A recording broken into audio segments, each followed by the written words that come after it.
Shalom, peuple de Dieu, que la grâce et la faveur du Seigneur Jésus-Christ soient avec vous. Je bénis le Seigneur pour votre vie et bienvenue encore une fois de plus à notre émission Une parole pour un chrétien. Mais avant toute chose, permettez que nous confions ce programme entre les mains du Seigneur afin que lui seul soit maître de ce programme et que la gloire lui soit rendue. Prions ensemble au nom de Jésus. Seigneur, nous te rendons grâce, nous te bénissons, nous t'élevons, nous te magnifions pour ce que tu fais encore, Père, pour ce nouveau numéro de l'émission Une parole pour un chrétien. Notre Dieu, voici tes enfants. Je veux confier le cœur de quelqu'un en tes mains et je prie que toi-même, par ton Esprit Saint, Père, tu viennes parler au travers de nos bouches. Merci de manifester, ô notre Dieu, ta compassion, ta miséricorde. Que la gloire te revienne. Nous te laissons toute la place, Seigneur Jésus. Merci infiniment. Au nom de Jésus, nous avons prié. Amen. Bienvenue à notre émission Une parole pour un chrétien, peuple de Dieu. Et aujourd'hui, le Seigneur nous permet de partager un thème vraiment important, vraiment capital avec vous, pour encore vous édifier. Et ce thème s'intitule comme si la crainte de l'Éternel. La crainte de l'Éternel. Alléluia. Et nous tirons ce thème du passage du psaume 111, verset 10. Alléluia. Nous lisons au nom de Jésus. Si la base de ta relation avec Dieu n'est pas la crainte que tu as de lui, ou n'est pas la crainte que tu lui dois normalement, ça sera raté. Pourquoi nous le disons? Parce que pour que tu puisses obéir à Dieu, il faut d'abord le craindre. Mais pour que tu puisses craindre Dieu, il faut d'abord accepter ou être conscient du fait que Dieu est ton maître, Dieu est ton chef, le Seigneur Jésus est ton patron, le Seigneur Jésus est celui qui commande ta vie, le Seigneur Jésus est celui de qui tu dépends. Et que du moment où tu l'as accepté, tu as accepté de marcher avec lui, tu n'es plus maître de toi-même, tu n'es plus maître de ta propre vie. Parce que Christ t'a racheté à la croix. Et comme Christ t'a racheté à la croix, alors tu dois et maintenant obéir à tout ce qu'il dit. Mais pour que tu puisses le faire, il faille que tu puisses le craindre. Alléluia. C'est la crainte qui va te pousser à l'obéissance. C'est la crainte de Dieu qui va te pousser à la soumission à Dieu. C'est la crainte de Dieu qui va faire que tu vas t'éloigner du péché. Et pourquoi Dieu dit que sa crainte est le commencement de la sagesse? Qu'est-ce que la sagesse? La sagesse, c'est le fait de ne pas participer à tout ce qui est contraire à la volonté de Dieu. La sagesse, c'est tout ce qui, c'est rejeter les œuvres mortes et infructueuses des ténèbres. La sagesse, c'est rejeter le péché de façon globale. Alléluia. Donc, quand le Seigneur dit que le fait de craindre Dieu, c'est le commencement de la sagesse, ça veut dire le fait que tu craignes Dieu, ça va t'éviter d'aller contre la volonté de Dieu. Et quand tu ne vas pas contre la volonté de Dieu, alors la sagesse de Dieu est en toi et elle t'habite. Ce qui veut dire que si tu crains Dieu, tu sais que Dieu est celui qui va châtier, qui châtie le pécheur. Bien qu'il aime le pécheur, mais qui châtie le pécheur. Si tu le sais, bien-aimé, et que la parole de Dieu, où le Seigneur t'ordonne de ne pas voler, de ne pas mentir, de ne pas commettre tel ou tel péché, la crainte de Dieu en toi va te pousser à obéir à ce que Dieu a dit.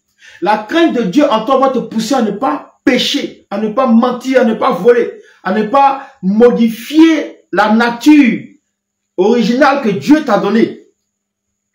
À avoir Dieu comme celui-là même qui a ton sort entre ses mains et qui peut faire de cela ce qu'il veut. Donc cette crainte de Dieu-là, lorsque elle va t'emmener à l'obéissance de Dieu, lorsqu'elle va t'emmener à la soumission à Dieu, elle t'engage dans la sagesse de Dieu. C'est-à-dire cette obéissance à Dieu et cette soumission à Dieu va t'empêcher de faire des choses qui vont à l'encontre de la parole de Dieu. Et si tu fais des choses qui vont à l'encontre, qui vont dans le sens de la parole de Dieu ou qui sont de la volonté de Dieu, alors Dieu te considère comme sage. Parce que la crainte de Dieu va t'éviter de te salir avec le péché. La crainte de Dieu va t'éviter de te salir dans la boue du péché. Va t'éviter d'aller n'importe où, de faire n'importe quoi. Même si tu es seul, te disant que les hommes ne te voient pas, mais à cause de la crainte de Dieu, sachant que Dieu voit tout, alors ça va t'éviter de commettre des péchés en cachette.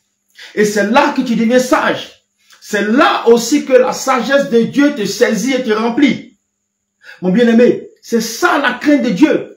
Et si tu ne crains pas Dieu, tu ne peux pas mettre en pratique sa parole. Si tu ne crains pas Dieu, tu vas résister. Bien même qu'on va t'enseigner, bien même qu'on va te dire, mon frère, ma soeur, ça, ce que tu fais, la manière dont tu vis, Dieu n'aime pas. Voici sa parole, le défend. Mais si tu ne crains pas Dieu, tu vas rejeter ses paroles. Tu vas vivre comme toi tu veux. Celui qui craint Dieu vit comme Dieu veut. Et non comme lui-même il veut. Il vit conformément à la volonté de Dieu. Il cherche toutes choses qui plaisent à Dieu. Parce que la crainte de Dieu est en lui. Mais celui qui ne craint pas Dieu se lève. Il fait ce qu'il veut. Il va ici aujourd'hui. Il va là-bas demain. Il fait ce qu'il veut. Il modifie son corps. Soit disant, il dit c'est son corps. C'est mon corps, je fais de ça ce que je veux. C'est ma vie, je vis comme je veux. Mais il oublie qu'il est un maître.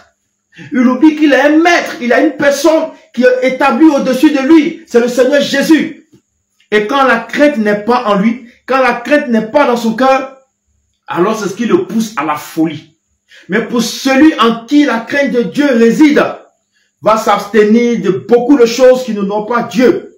Va s'abstenir de beaucoup de choses qui ne glorifient pas le nom du Seigneur. Et va marcher dans l'obéissance et la soumission à la parole de Dieu. Voilà comment la crainte de Dieu nous rend efficaces.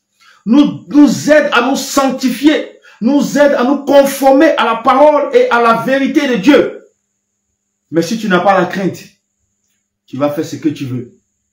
Mais si la crainte est en toi, tu vas chercher ce qui est bon, agréable et parfait devant le Seigneur pour pouvoir l'exécuter et l'appliquer à ta vie. Bien-aimé, la crainte de l'Éternel est le commencement de la sagesse. La crainte de Dieu est le commencement de la sagesse, est le commencement de la vie, est le commencement d'une bonne relation avec le Seigneur. Si tu n'as pas cette crainte, je t'exhorte à rechercher cette crainte.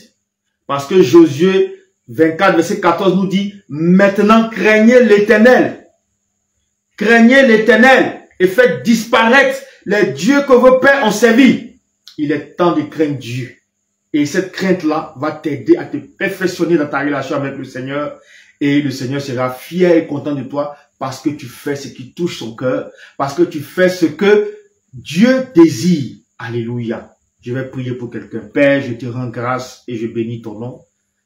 Voici cette crainte dont nous avons besoin pour te servir et pour faire ta volonté.